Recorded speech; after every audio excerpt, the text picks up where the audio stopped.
Assalamualaikum warahmatullahi wabarakatuh. Perkenalkan, nama saya Fitriani, NIM 21304040, mahasiswi dari Universitas Negeri Manado, Fakultas Ekonomi dan Bisnis, jurusan akuntansi.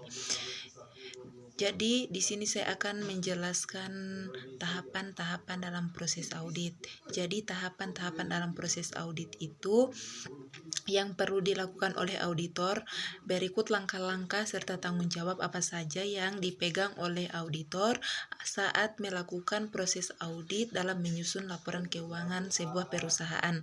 Yang pertama itu penugasan audit. Jadi penugasan audit ini adalah bagian dari perencanaan awal di mana auditor dan perusahaan yang akan diaudit bertemu untuk mencapai kesepakatan. Jadi pada fase ini auditor memberikan pemahaman awal tentang risiko, tanggung jawab, dan implementasi laporan audit selanjutnya. Yang kedua, perencanaan. Jadi tahapan ini terdiri dari pengembangan secara rinci proses pemeriksaan pajak berdasarkan informasi yang terkandung dalam dokumen yang disediakan oleh perusahaan.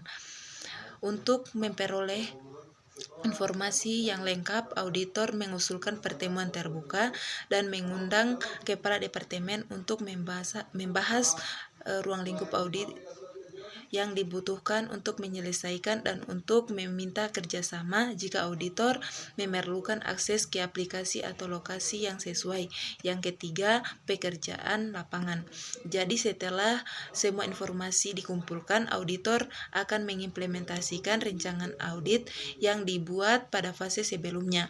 Selama pekerjaan lapangan, auditor melakukan pengujian audit yang mencakup pengujian analitis untuk memeriksa data dan informasi perusahaan klien, pengujian pengendalian atau prosedur untuk menentukan aktivitas pengendalian internal perusahaan, dan pengujian substantif untuk mengidentifikasikan kesalahan yang mungkin muncul dalam laporan. Selama fase ini, karyawan mungkin perlu memberikan data tambahan kepada auditor atau tanggung jawab pertanyaan yang tidak lanjut jika perlu. Yang keempat, pelaporan. Jadi pelaporan ini temuan yang dibuat oleh auditor yang didokumentasikan dan diringkas dalam laporan audit. Jadi laporan auditor akan merangkup berbagai masalah teridentifikasi, memberikan komentar dan solusi kepada perusahaan atas temuan tersebut agar tidak mengambil langkah yang salah dalam menentukan keputusan yang akan diambil. Yang kelima, tindakan perbaikan. Jadi tindakan perbaikan atau tindakan korektif adalah langkah terakhir dalam proses tinjauan keuangan yang umumnya dilakukan pada sesi penutupan. Auditor memastikan bahwa semua masalah yang mendefinisikan sebelum dapat diselesaikan dengan segera. Jika masalah lain muncul, auditor akan segera memperbaiki solusinya dan mendiskusikannya dengan pihak yang terlibat.